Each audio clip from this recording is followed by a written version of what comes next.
Alright, as I've noticed the Amazing Digital Circus even getting more popular than it used to be, I decided I wanted to make a topic about it because it's been a while ever since I went on anything about the Digital Circus at all on this channel. Or basically I've never have, but that's besides the point here.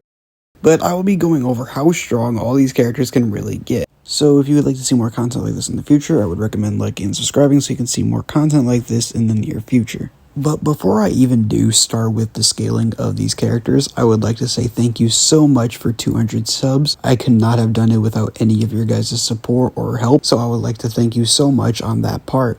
But now I'll just get into the scaling of each of these characters. The first character I'll start with is Pomni because she actually has a good amount of feats, like for example when she snapped that popsicle stick in half, which generated around 3 levels of AP. And along with Gummy Goo, she was able to tank the collision from the truck in episode 2.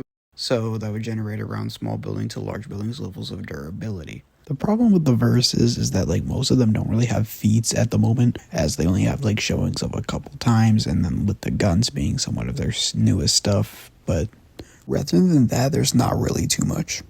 There's still characters like Cosmo who can go to wall to small building levels from his feats too. But like I said, there's not too many feats in the verse, but there doesn't mean that we're all out of it. We still got plenty more, like for example there's speed feats.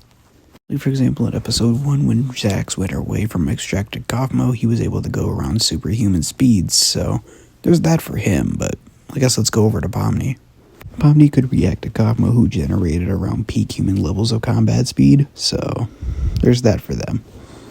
And while the rest of them don't really get that high because they're all like relative to each other, there's one man who stands way above the rest, and that being Kane. So now I'll go over everything he has, since he will be kind of more of the center focus of this video.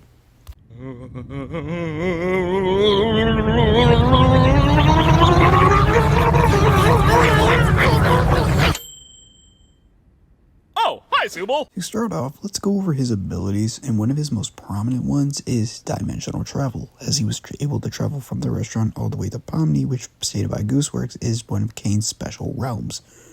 Another good ability he has is reality warping, as he's literally able to just let the inhabitants decide if they want it to be day or night, and letting him control that entirely. So that's another good one on his part.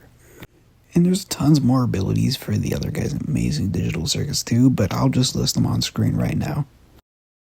And to wrap this video up, I'm just going to go over his scaling real quickly to end this all off.